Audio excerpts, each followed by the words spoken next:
Welcome, ladies and gentlemen, to Lanky Beat, putting the English Red Rose County of Lancashire on the world's rock and roll map. Yeah.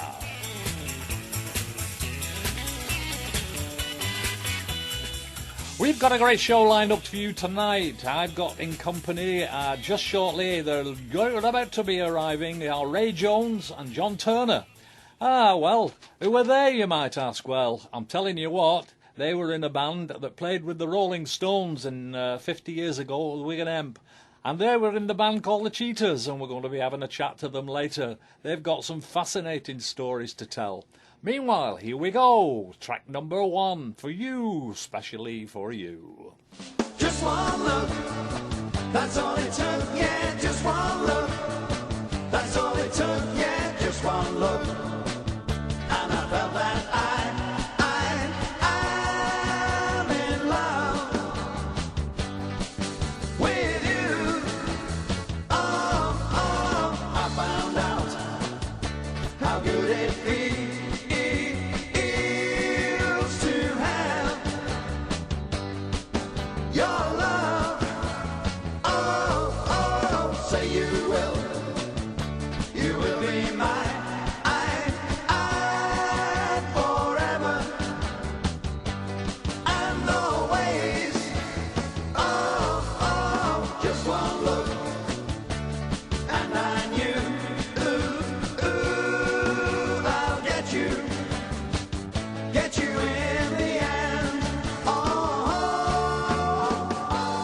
thought I was dreaming, but I was wrong, yeah. But I'm gonna keep on scheming till I can make you my own. So you see, I really can't without you. I'm nothing. Oh, just one look, and I know.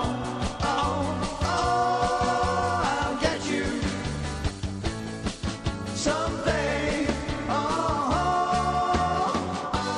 thought I was dreaming, but I was wrong, yeah. But I'm gonna keep on scheming till I can make you my own. Just one look, that's all it took, yeah, just one look. That's all it took, yeah, just one look.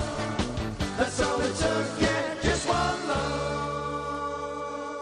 Oh, that was Shooter, and they're from Ormskirk, and they're producing a great sound there. It's a very authentic Aussie, should I say, not Aussie, what am I talking about? It's authentic Hollies sound, of course, which a very, very raw 60s sound that has. And that's what I'm trying to do tonight. I'm trying to get back as far as I can and be kind of play raw tracks from the very early stages of rock and roll and its evolution in the 1960s. Because we used to go up to the Wigan Emp and see all the bands, the Hollies included, Lulu and the Lovers were there, the Zombies, you name them, the Mindbenders, Wayne Fontana. We saw them all, and, as I mentioned earlier, we saw the Rolling Stones as well. Now, this particular song was a cover by the Rolling Stones, and it was covered by them, and this is a version by the Wes Paul Band, Route 66.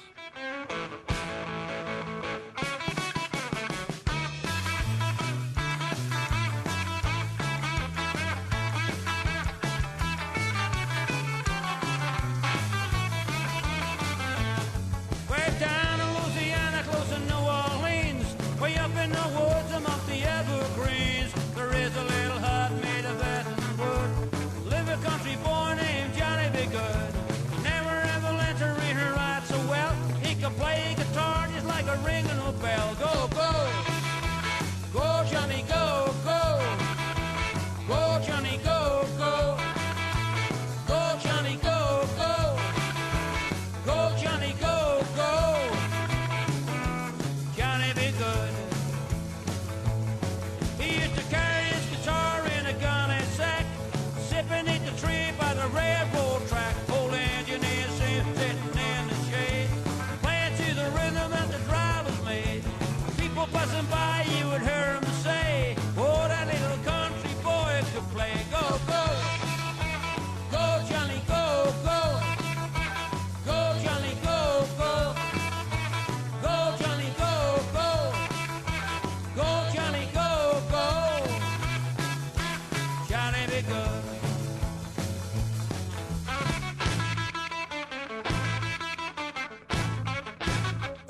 Ah, well, that was a blip and a half. I think we're about as organised as a tossed salad tonight, aren't we, Diane? We certainly are. Goodness me. Diane, thank you very much again in advance of our show tonight. I'm making a mess of it so far, because what I just said was we'd have Route 66 by the West Paul Band, and of course that was, Johnny Be Good. So that's about as organised as we are tonight. Yeah. And I'll tell you what, I love it when we're disorganised like this, because shows. you have more fun, don't you? It shows we're live. Oh, fantastic. Live as in, I'm studying. Fantastic. Now then, I've got to now remind myself of what I'm going to put on next. Now, if you just let me, I'm going to play a 57 Chevy. I'm thrown now. I'm absolutely thrown. I'm struggling here. You'll have to help me. Will you bear with me? Please bear with me, and while I take another pill. All right. And just hang on a second, and we'll get it going. The 57 Chevy. Now we'll play a Route 66. Right? That's what we're going to do. Okay. Thank you. Well, if you ever plan to motor west, try take my way, that's the highway, that's the best. Get your kicks on Route 66. Well, it winds from Chicago to LA, more than 2,000 miles all the way. Get your kicks on Route 66. Well, it goes from St. Louis down to Missouri. Oklahoma City looks all so pretty, you'll see. Amarillo and Gallup, New Mexico. Flagstaff, Arizona, don't forget we know that Kingman, Barstow, and San Bernardino. If you get into this kindly tip, go and take that California trip. Get your kicks on Route 66. All right.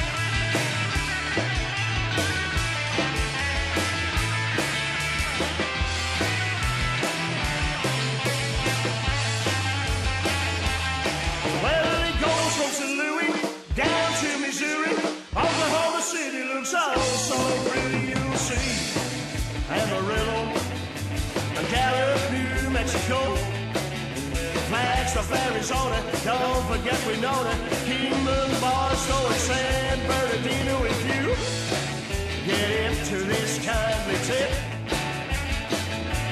go and take that California trip. Get your kicks on Route 66.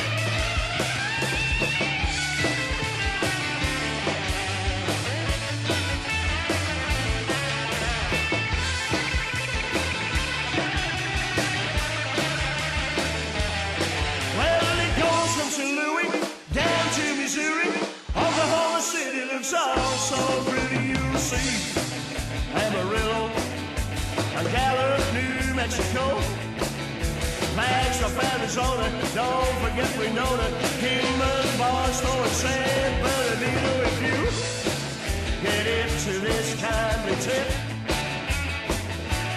go and take that California trip. Get your kicks on Route 66. 66. Well, get your kicks on Route 66. Yeah, get your kicks on Route 66. Yeah, Chevy 57. They're from Leyland, and oh boy, have they got a live show!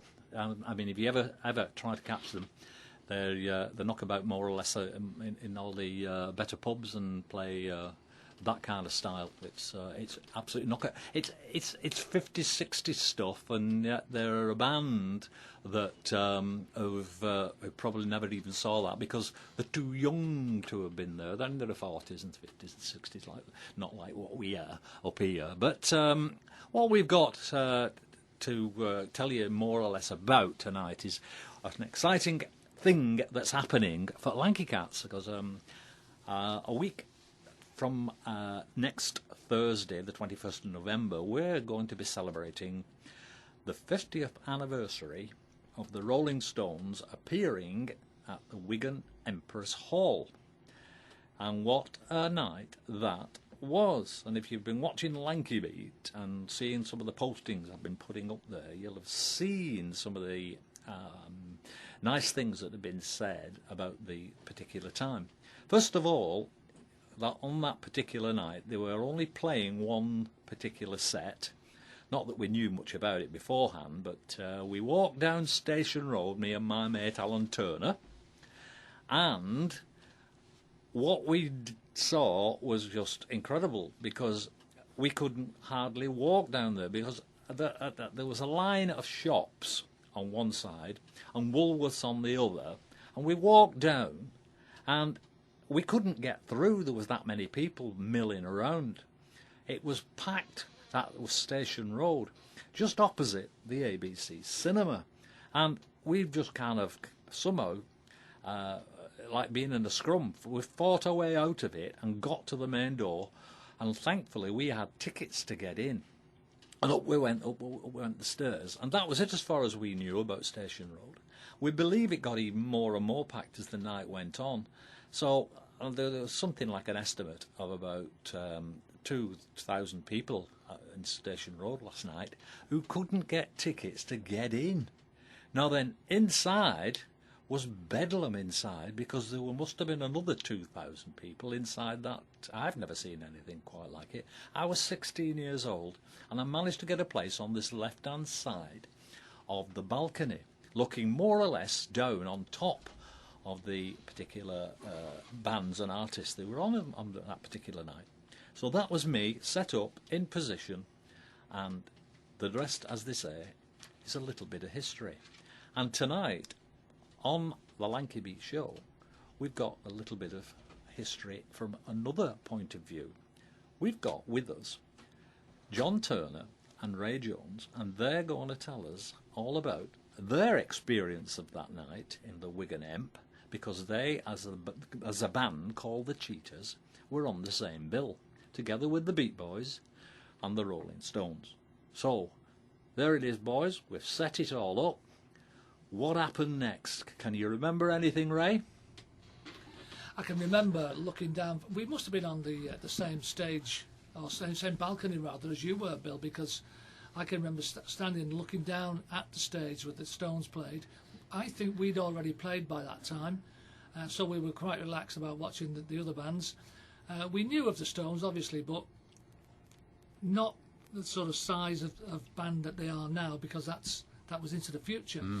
But as you said, the number of people, the number of girls that were there, we watched them play, and all the audience swooped to the front of the stage, and I can remember women and young girls getting crushed, and people who were on the stage, the bouncers or the roadies, were lifting girls off the dance floor onto the stage because they were getting crushed. That's right. Pandemonium is a good word for it. I mean, you seem to remember that there was you were positioned yourself when you when you were actually playing that night, you were on a little stage at the back of the ballroom. Is that right? Yes, we were. Yeah, we weren't on the main stage.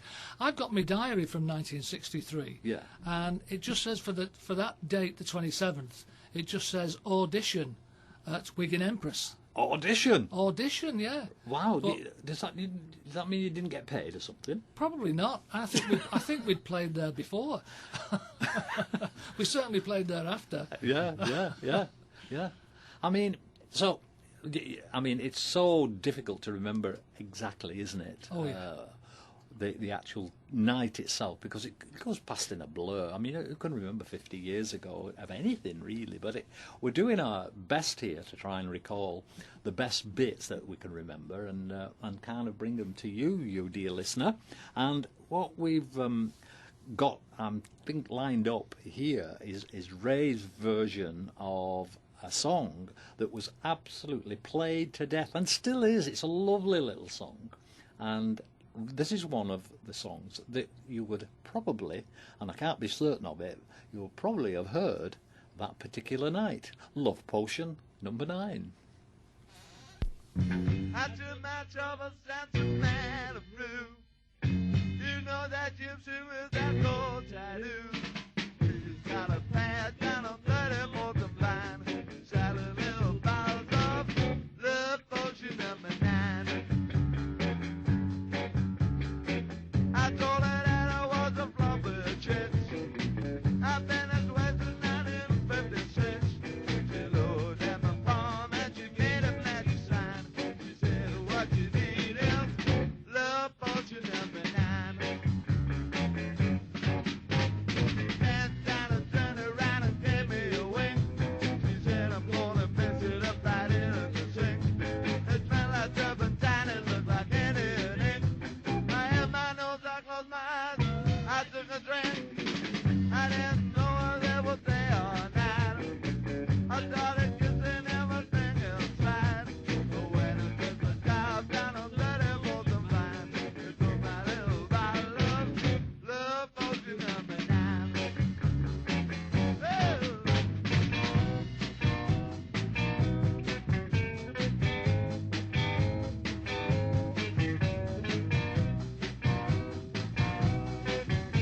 I held my nose, I closed my eyes, I took a drink. I didn't know there was day or night.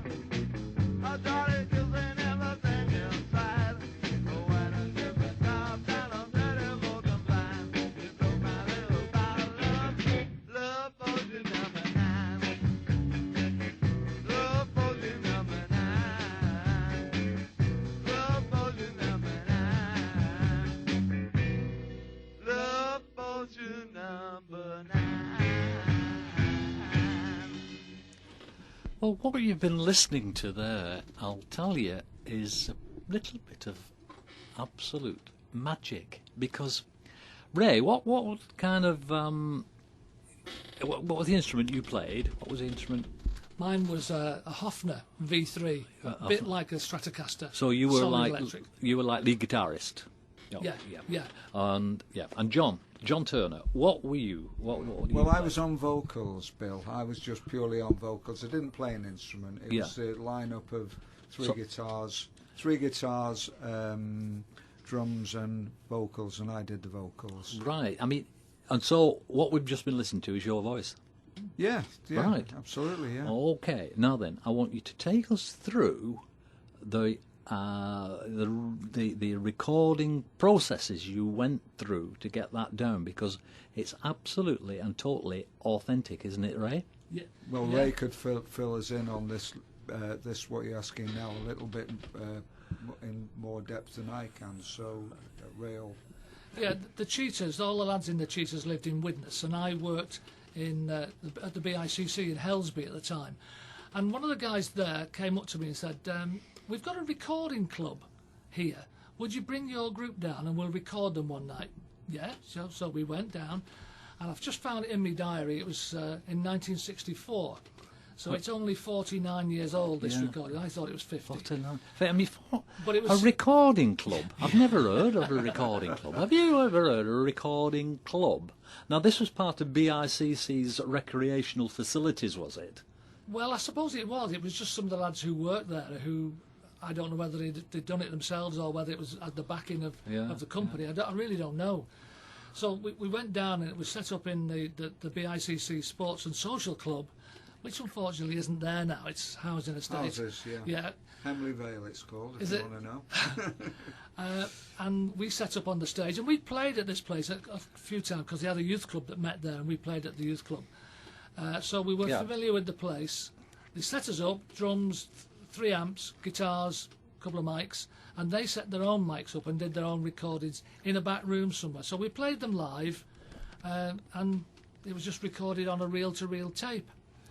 Now, I had a copy of that, which, when my reel-to-reel tape player blew up, it was just put in a box with a load of other stuff. And it must have been 30 years later when one of my sons was working as a film editor. I asked him if he had any contacts with people who had a reel-to-reel tape. Yeah. And he said, yeah, I think so. I said, well, somewhere in this box you'll find the group, the recording of the group. Well, a couple of years went by. I heard nothing from him. I thought he'd forgotten about it until I got a telephone call, and he said, Dad, I think I found the track. So I said, well, could you put it onto a tape, on a cassette tape for me so I can play it? Anyway, another couple of years went by, and one Christmas he gave me a wrapped-up CD cover. And he said, I don't think you've probably not got this one. When I unwrapped it, I was absolutely gobsmacked because my daughter's done the artwork on the cover. They've taken an old photograph and played about with it. She is a graphic design person now, and our son had it digitally remastered off the tape. And he said when they started to unwind the tape, some of the magnetism, not some of the magnetic bits, sort of peeled off. So at the very start of this album, the sound quality, the sound volume wavers a bit. But after that, it seems to settle down. Fantastic. Yeah. It's amazing. I mean, Diane, you're a kind of a sound engineer expert and these things. That blew you away, didn't it, when you found out? Yeah, it did. I thought that was a modern recording. You thought it was a modern recording? I thought that was done in the last 10 years. That was a 49-year-old Thank recording. you very much, Diane. They have digitally remastered, but that's how clever they are these days. You can put bits that's not there. Absolutely. But that, to me, I thought, it sounds modern. When they said it's off and all with 49 years old, I was totally shocked. Goodness me, and produced on the equivalent of a Grundig TK90 like I used to have. So people are saying reel to reel. What's all that mean? Well, I've still got several reel to reels. Yeah. I've got 8-track ones that's made for recording. Yeah. And I've also got the old ones that's like very speeds. Various quality. They go back to the 60s. They were bought by my granddad. But I've kept all the old sound equipment that my granddad had. Yeah, I mean that brings you to another thing about evolution of sound and sound recording, doesn't it? I mean, and yet we can still go back to something called a reel-to-reel that's done that magnificent job that we've just heard, and we're going to be hearing more of it as well. Well, there's an advantage to them actually, because on modern digital recorders, if you start going over the threshold, the 0 dB, you get what we call blocks, and it goes all blocky. If you do it on a reel-to-reel tape, you get compression, and you get some fantastic effects, and that's the joys of reel-to-reel. I love them. Yep. Yeah. And of course they reckon that warmth is another thing that comes from it, whereas digital equals cold and cool. Whereas clinical, yeah, that's a good way of putting it. I mean, let's hear another one, Youngblood. This is again by the Cheetahs. I saw her standing on the corner, a yellow ribbon in her hair. I couldn't stop myself from shouting, and look at there. Well, look at that. Look at that. Young blood.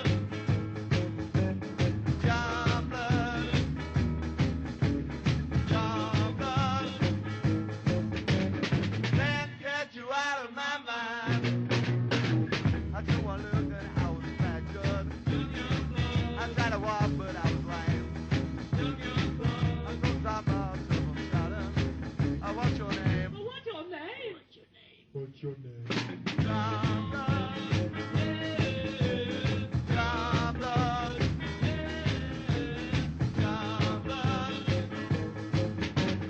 Can't get you out of my mind. Great stuff. She looks so tough. I had to follow her all the way home. Then things went bad. I met her dad and said, "You better leave my daughter alone." Yeah, I thought people were fire. I saw the rising of the sun. And all I know my heart is crying. You're the one. You're the one. John Love. John Love. John Love. Can't get you out of my mind. John Love. John Love. John Love. Can't get you out of my mind. Oh yeah, we're just saying about that kind of warmth that can come from a recording like that, whereas the digital maybe is a bit on the cold and cooler side, but there's certainly a whole lovely set of sounds coming out there, and notwithstanding the competency of the band, we've not even talked about that yet, but there again, the competency of the band comes together right after you've formed. But first of all, we have to find out how the Cheetahs from Widnes came together. Ray, how did things start back then? They all started through in 1961. We were all the lads in the band then at that time, just before John joined us. Were all members of the 10th Widnes Off Green Scout group, and so there was a gang show coming up in the September of that year. And some of the lads had already had a sort of a skiffle group, and I was watching these and I thought these lads are all right, but they need a melody somehow. They need some instrumental stuff. So I was starting to play a bit like Hank Marvin style of Shadows stuff, and Apache had just been released, and I said to these lads, do you fancy putting a group together and we'll play at the gang show? So yeah, they said, yeah, let's have a go. So there was 5 of us at that time, 3 rhythm guitars. We didn't have a bass player. We had Dave on the drums, and he had a hodgepodge drum kit off his dad, because his dad was a drummer. That's you, yeah. And I had a Hofner collar armour. No, I didn't. I had an old Spanish thing that I'd got from somewhere, and I eventually bought myself a Hofner collar armour single pickup solid body thing. I thought it was the bee's knees. Yeah. With a little amp, we started to get together. And we played at the Queen's Hall on that night. We opened with Apache. Queen's Hall in Widnes. Queen's Hall in Widnes. Yeah, that's quite fabulous a famous venue, yeah. Yeah, the Beatles played there. They certainly did. Later on. Yeah. But we sort of set the scene for them, I think, you know. Yeah. And we thought that was just a one-off, just for the gang show. But it just carried on. Fantastic. Yeah. Fantastic. So, John, what stage did you kind of get involved with Cheetahs? Well, I came in round about May 1963, Bill, and it was funny the way I got involved with them, because I was taken up to the local church hall at Huff Green at Widnes by the guy who was the singer with the group at that time, and he walked in with me and he said to the existing guys in the Cheetahs, he said, "Oh, by the way, I'm leaving the group. I'd like you to introduce you to your new singer." Me. I didn't know anything about it. Right. So I thought, they might not like me, you know. I don't know what they think about me, because I'd been singing with another group who it wasn't very successful, because the guy who used to play lead guitar, all he wanted to hear was himself, full blast on his guitar. And of course, when you were trying to sing above his amplified lead guitar, it was, you know, you were screaming at the top of your voice, so it didn't sound very good, what was coming over. And I think these lads had seen me performing with this particular group, and I don't think they thought. Can you very much remember of what the them. name was of that particular group, of that They were particular called guy? The Cadillacs. The Cadillacs, The right? Yeah, Cadillacs, yeah. I've got them lined up on Lanky Beat. If you want to That's check right, them the out. Cadillacs. And what was the lead singer's name? The lead guitarist was. I was the lead singer. That's but the right, lead yeah. And the lead guitarist guitarist. has since passed on now, a guy called Steve Duggan, Right. who was a right. very, very good lead guitarist. And He played everything in E, didn't he, John? in everything E, in E. everything in E. In yeah. E, in E. Everything in E. Right. And if you couldn't sing in E, All right. All right. you were absolutely had it. But Steve went on to form a group called the Addicts, who released a single on the Decca record label. Right. All these Called bands, That's My yeah, all Girl. these bands are on Lanky Beat. Yeah, great. Anyway, the Cheetahs decided that they'd give me a little bit of an audition. It seemed to go okay, and they had a booking the following Saturday. I think this was on the Wednesday, and they trusted me to take over lead vocals on the Saturday at the Farmworth Youth Club or Church Club. And we went there, and it was a real good success because Ray played the songs to suit my voice in the right key. Right, so he could play more than one key, could he? Oh yes, he could play more than one key, Ray. Oh, and, good. Oh, you know. he was really talented, wasn't he, Ray? So yeah, it's that's how it all started. Yeah. And I mean, how much of a rehearsal had you between being introduced to the band and then doing this gig? How long? Kind of a 4 days. 4 days. 4 days. Yeah. To rehearse, to go on and do. That's right. Yeah. Unbelievable. I can remember one of the songs we did. Do you remember one by Tommy? Was it Tommy Rowe, called The Folk Singer? Yeah. And we did this number called The Folk Singer. Yeah. And it went down really, really well. The whole night did, actually, and I was pleased, and the guys in the Cheetahs were pleased, obviously. And it went on from there. I brought some new ideas to the band because they were doing a certain programme of numbers, and I thought, well, we've got to evolve here. We've got to, because... Like what, can you some idea what they were, the numbers? Well, what was happening, the Beatles were starting to... come to the fore, and all the Liverpool bands with the Liverpool sound, with all this American music, with a thumping bass drum beat. Yeah. And I know Dave, our drummer, didn't like the idea of whacking his bass drum, but in the end I convinced him. I said, Dave, you've got to have that solid beat behind you. Anyway, he took on board what I was saying, and we started picking up on a lot of the numbers you hear on this CD that that you're playing now. Yeah. And what we used to also try and do, we used to pick out numbers that maybe other groups were not doing. You know, right. A lot of groups would, which we did. I must admit, we did a lot of numbers what a lot of other groups were doing at the time. But what I tried to do, or we tried to introduce songs that maybe other groups were not doing. And if you remember a song called "When You Walk in the Room" by Jackie DeShannon, well, we were performing that number before the Searchers actually recorded it, and we were recording it, we were singing that. And made a belting job of it, and kind of went ballistic, didn't it? Yeah. Up the charts. And we used to get people coming up, and they'd say, "What's that number you've just played?" And they'd say, "It's called When You Walk in the Room." And they'd say, "Well, who's it by?" I said, "It's by an American artist called Jackie DeShannon."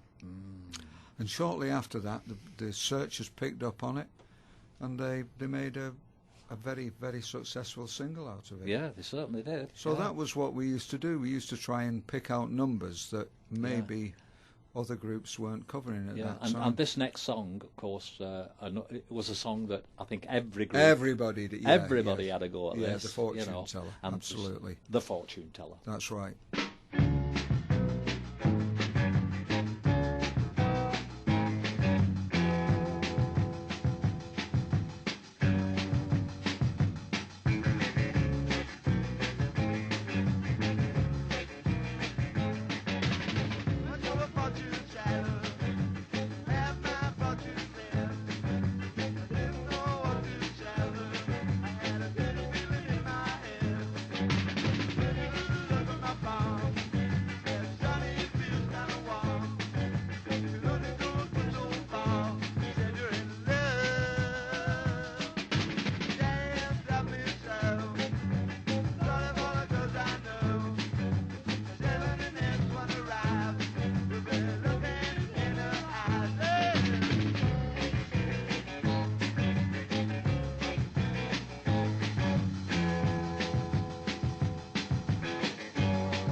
Whoa, whoa, whoa.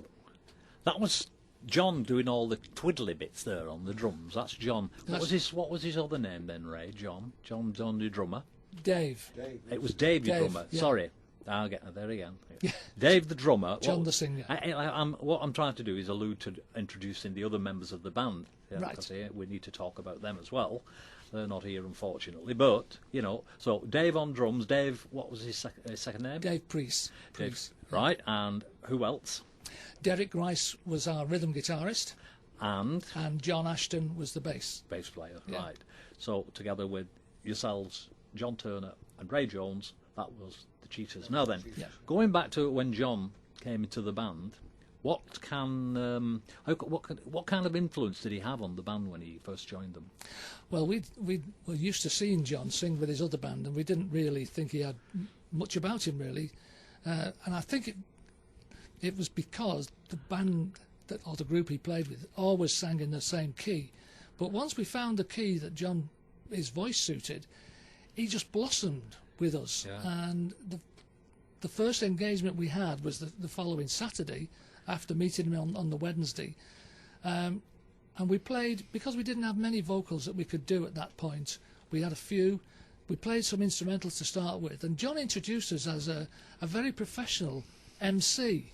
Oh. And it was brilliant, and his stagecraft from that day on with us, he made our group better because of the professionalism. Because the way he introduced and and of course spoke to his audience. That's right, yeah. And brought them into the and there you go.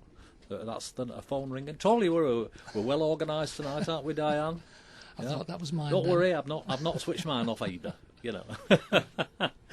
So what we were saying is that you and John and the band communicated to your audience perhaps a lot better than most bands. Well, we'd had 2, possibly 3 singers before John.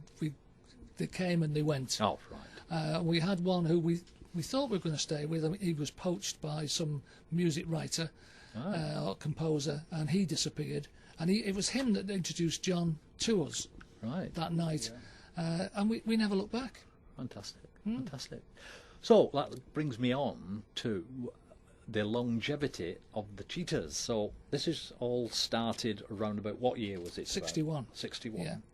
In evolving with various lead singers, and then you got John who established you, and then you were kind of elevating yourself, becoming kind of more stage orientated, professional approach to the job that you were doing. That is entertaining. Yeah. And then you got yourself established, got lots of gigs coming in. Yeah. And then during that time, how long did all that last? It carried on until 1965. 65. Middle towards the end of the 65, yeah. And did it kind of just fall apart, fizzle away, or what happened? It did. I think we were losing. I'd failed my HNC that year, so I thought, well, I've got to resit it, and I've got to really concentrate. Yeah. And we were playing 5 nights a week. Yeah. Sometimes with the bands. And that's what a lot of people don't understand, is that this was a semi-professional band. You had jobs to go to. Yeah, full day. You had day families jobs. to think about. I mean, it was, and basically it was a hobby playing, wasn't it? It wasn't your main source of income. That's the thing. No. And it was for an awful lot of the majority of bands. There's not that many made money out of music, particularly in that particular era. We'd done a full day's work. We'd load the van, we'd go out and somewhere and play, come back, unload the van, get to bed about 2 o'clock in the morning, then we're up, for 6:30, and I was travelling to Helsby from Widnes on my old motorbike. Yeah. You don't And then notice that when you're young, do you? And then go to college. Yeah, as well. Try and get your HNC, which is a magnificent qualification. Did you actually get it? I did, yeah. Oh, Yeah. Well, yeah, I have so much admiration because that, to me, is the highest qualification for a technical man you can get without going to university. Yeah. After that, it was an academic course, wasn't it, in university? Yeah. Whereas the HNC, HND as well, that was the diploma, Yeah. the Higher National Diploma. They were the bee's knees of the kind of industry, weren't they? If you had an Yeah. HNC and HND, you were the bee's knees, weren't you? And that's how it was regarded, and still is in a lot of quarters, of course. But we're all encouraged to go to university these days, and I'm not quite sure why. But there you go. That's another story. But there you go. John, what's your memory of those particular times? Well, again, as Ray says, we had some great times. We played at clubs all over the northwest of England, North Wales, all over. Some clubs were better than others. I remember certain reasons why they stand out, and one local club, which was the Paradise Club at Wigan. Ooh. What a place that was. Everybody goes, whoa, when they mention the Paradise Club. Now I wonder why. Well, the groups used to play right on the top floor. There was three-storey building it was. I think it was in Scholes. That's right. In Wigan. That's right. I was born in Scholes. Right, Just round okay, the yeah, corner. yeah. And it was a three-storey building, and you had to go up to the top floor with your amps and your drums and the whole lot. And you had to go up an outside cast iron fire escape, and you'd haul the stuff up there, and that wasn't so bad. But at 2 o'clock in the morning, you have to do it all when in you were reverse. finishing, and they were selling a beer there called Toby Light. Oh. And this stuff was real powerful. And we'd be drinking it as though it was ordinary beer. Yeah. And we used to be in some terrible states, and we'd finish playing, and I'll tell you what, we had some fun getting those amplifiers down that three-storey staircase. It really was. Yeah. But it was a good venue, and I remember Billy Butler, who is still going on Radio Merseyside. He was the DJ at that time. Was he indeed? We didn't know him then. He just used to know him as Billy Butler. But he's had a very long career. Yeah. Still going. He is. In another venue that stands out for other reasons is the Norley Hall. Yeah. Also in Wigan. That was a pub, wasn't it? That was a pub, yeah. On the Norley Hall Road. Yes. Out from Pemberton Correct. onto Council Estate. Well, my Auntie Gladys lived in Norley Hall Road, opposite. Yeah, Directly that's right. opposite the Norley Hall pub. That's right. So, and what I can remember of that, Bill, is the night of November the 22nd, 1963. yeah. And anybody who's got a good memory will remember that was the day that John F. Kennedy was assassinated. Absolutely. And I can remember being in the bar. We'd done our first spot, so you went from the concert room into the bar to have a drink, and the television was on, the evening news. Obviously there was a time lapse between the UK and the USA, and it came on about Kennedy being assassinated, and the whole bar of the pub was just absolutely astounded and shocked. Yeah. And that is my abiding memory of the Norley Hall. Yeah. We did a couple of gigs there, and then the one after that was the famous Wigan Empress Well, of course. venue and the night with the Rolling Stones, which was absolutely unforgettable. Yeah. It was one of those moments, you know, when you think, well, I'll forget a lot of things, but I'm not going to forget this. And I remember there was an old boy in the Empress. I think he was one of the old hands, and he had not been used to anything quite like this. I think they had like a nice quiet clientele, and you know, everything went smoothly. The night the Rolling Stones played, he had never seen anything like it. None of us had. He was absolutely astounded. Yeah.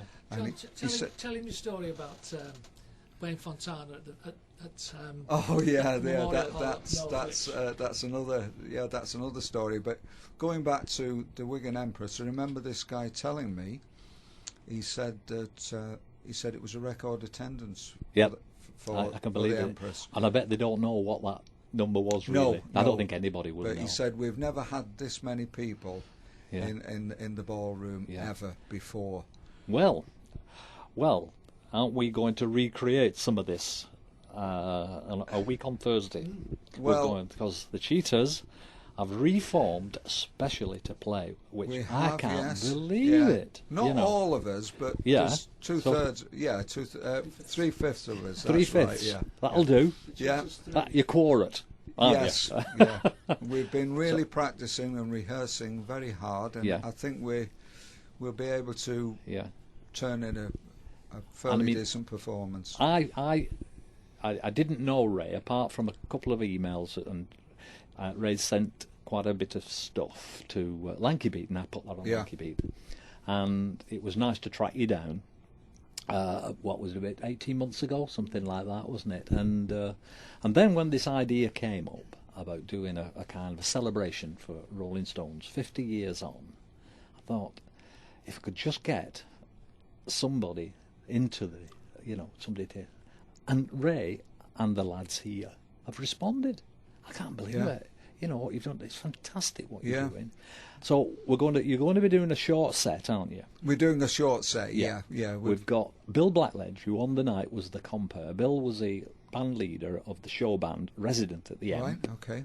He's coming along, and he's bringing the jacket and bow tie that he wore on that night. He's not going to wear it, Bill. No. He reckons it still fits him, but I don't believe it. I don't believe it, Bill. You can't. You're not fooling me. So nice little touches like that on the night. Like I say, we're celebrating. We've got some of the bands that are playing. Let's just run down the bands. We've got the Bootles, which is very appropriate to a Rolling Stones night because they're a tribute band to the Beatles, which is a nice touch in its own peculiar way. Where are they from, Bill? Could you tell me? The me? Bootles, Southport. Oh, I thought they might be from Bootle. Well, they picked up. I think there's a little bit of Bootle in all of them. Yes, yeah, sure. Then we've got Still Standing from Ormskirk. They're going to be doing a few rock songs. I'm going to be playing with them. Well, good. And the third band is the Top Spots, again from Southport, who were led by Keith Hubbard, and they'll be playing a few Stones songs as well. So all in all, it's a nicely flavoured Stones good night. Balanced anniversary night. Absolutely. Kicking off about 8 o'clock. Like I say, we'll have these nice little touches that going on through the night. Now, I must say, I did invite Keith, Mick, Bill, and the other fella, whatever his name is, I can't remember. I've invited them all to come through Facebook. They're all on Facebook. Now then, you can do something similar. Get onto their Facebook page and invite them, and you just never know, because I know Bill Wyman is out with his Rhythm Kings and he's in the area that particular night. Yeah. Now, if he finishes early, Bill, nip down and come and we'll see you get a pint and stuff like that. Yeah. You'll be all right. Yeah. And then you can go home and... Tell him it only cost him £2. Yeah, I know. So that's what we're looking forward to. Okay, we've got time for just one last song. Diane, fire away. And this is, again, the Cheetahs.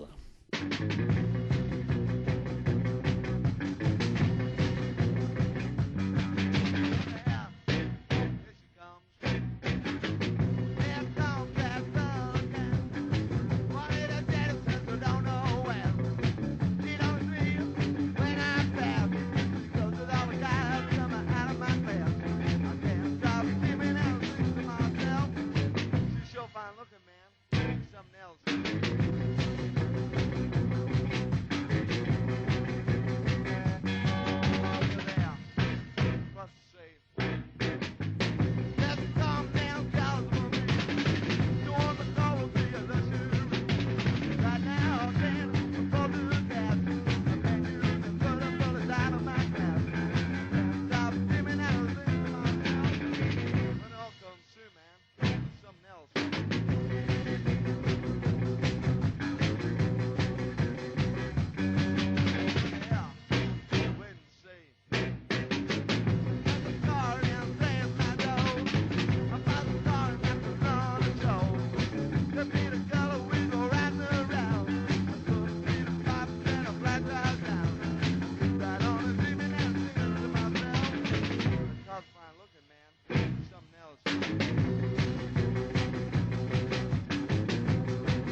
Well, we're in the last kind of throngs of our Lanky Beat programme for tonight. I'd like to say a big thank you to Diane, again, as usual, putting all this stuff together. It's mesmerising. It's fun. It's fun and mesmerising. And I don't know if she does it. And she told me she was here at 10 o'clock this morning. She's still here. And then she's going to a meeting, I guess, about... What about, were you going to be? Hospital Radio. Hospital Radio. Then I'm going seeing the band rehearse Vintage. There you go.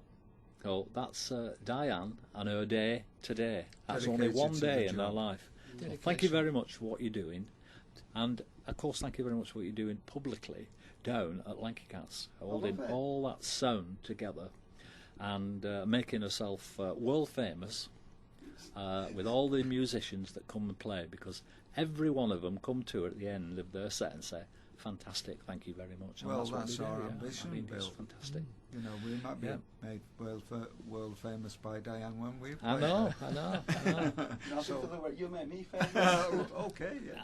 Well, thank you very much for you, You're John, very welcome, Bill. and you, Ray. I hope you've enjoyed It's been a pleasure, Bill. doing Yeah, all this tonight. been a pleasure. It's Loved a lot of fun, isn't it? And Yeah. can you believe what you're doing? Can you actually believe what you're doing? Can't. Wouldn't have thought it possible. Absolutely. And it, Could we go back in and talk about the gig after they've done it? aye. Yeah, Yeah. we'd love Of to course come we can. back Of again. course we can. So thank you very much, Ray. Thank you very much, Pleasure, John. Bill. Thank you. Oh, Thank you, Bill. yeah, Thank fantastic. you, Diane. And good night, everybody. And we'll leave you with the final track of the show. Again, the Cheetahs.